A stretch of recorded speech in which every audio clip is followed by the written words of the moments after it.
a situation with his cousin that he actually rapped about, because he rapped about that on a record. Um, it showed growth because we know what we got from Jeezy. Growing up, like that was my era when Jeezy was dropping those records and I was running in the club. Like people was running around with those snowman shirts. And you used to get suspended for wearing those snowman shirts. Really? So if you're old enough, if you're my age and you went to high school in the early 2000s, you remember what happened in certain schools if you showed up with a snowman shirt. Sometimes you got sent home. Mm-hmm. So it's interesting to see his growth as a middle-aged man who his relationship was public. He's going through a divorce right now. Mm-hmm. I don't know if he dated the girl off The View. He's going through a divorce, and now he put out an album. And to me, it showed, for the subject matter, great introspect. Like he's bearing it all.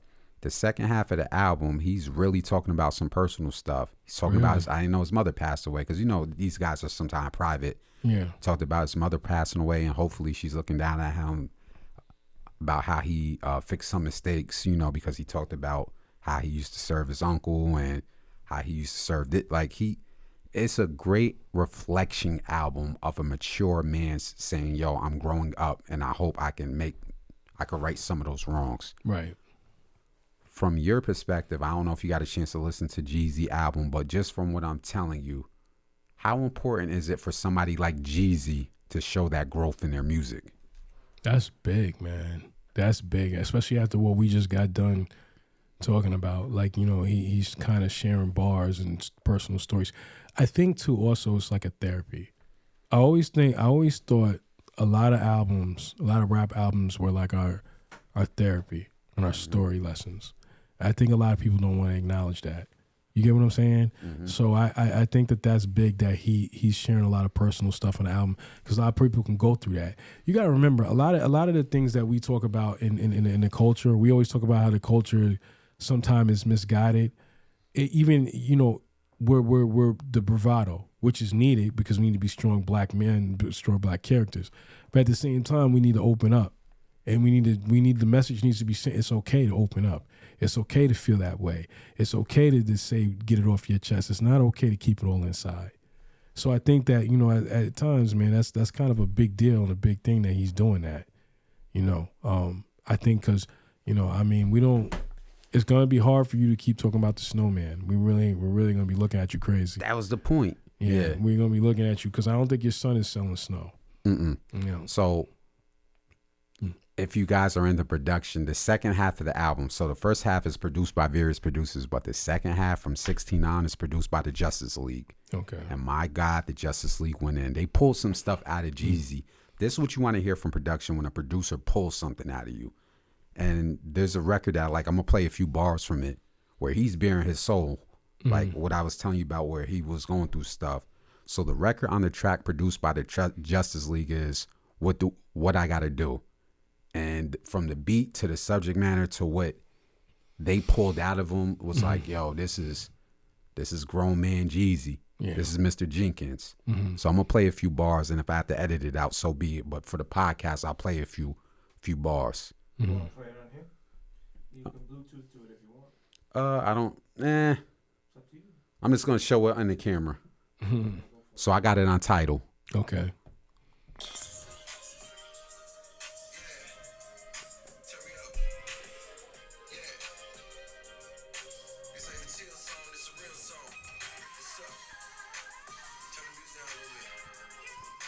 The beat already. When I heard the beat, I was like, yo, he about to go in.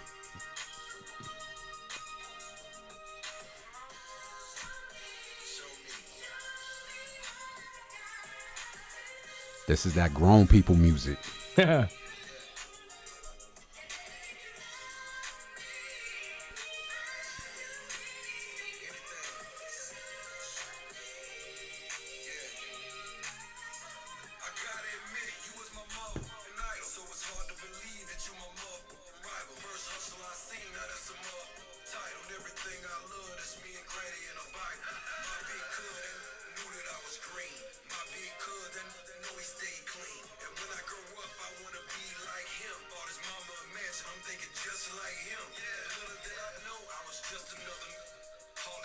He talking about his cousin on his record.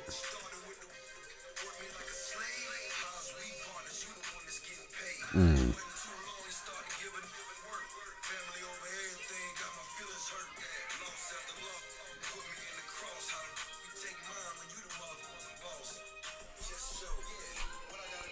So that first half of that record, he's talking about how when he started getting into the game, it was his cousin who put him on, but his cousin sold him some dirty work, and he had a falling out with his cousin. So obviously the title, I Might Forgive, but I Don't Forget, he's trying to get past forgiving his blood family member who did him so dirty, who put him in a certain position that could have went bad for him and both of them. And then there's some introspect at the end of the record. I'm not going to play the end of the record, but he's talking about, you know, his mother passing away, and hopefully he cleaned up some of the stuff he did as a younger man, that hopefully she could look at him in a different manner for when he gets to heaven. That's the hip hop I want to hear, man. Yeah. Stop telling me about Rollie on my wrist, and you already know the rapper I'm referencing without saying the name.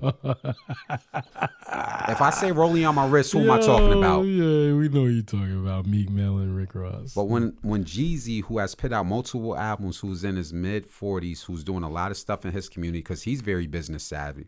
He's buying properties and businesses and so forth. When he could write records like this, showing introspect of what he went through as a young man and how it's coming full circle, like you said, it's therapy for him. He wants to forgive. He's not going to forget. You know, I'm like, yo, hip hop is really growing up. We in our 50th year of hip hop. So I played that record because I just want to say, like, as somebody who's in his mid 30s, I can appreciate that part of hip hop. You ain't got to flash your phantom in my face. You ain't got to flash your mansion in my face. You can talk about some real life stuff, because as quiet as it kept, I went through something similar. I didn't sell drugs. But I had a situation with a certain family member that went sideways, and I'm like, all right, I got to forgive him. That's my blood family member. So, you know, just connecting with the artists, like, all right, you know, this is growth. This is where I want to see hip hop goes for our older veteran artists. Go ahead. Let me ask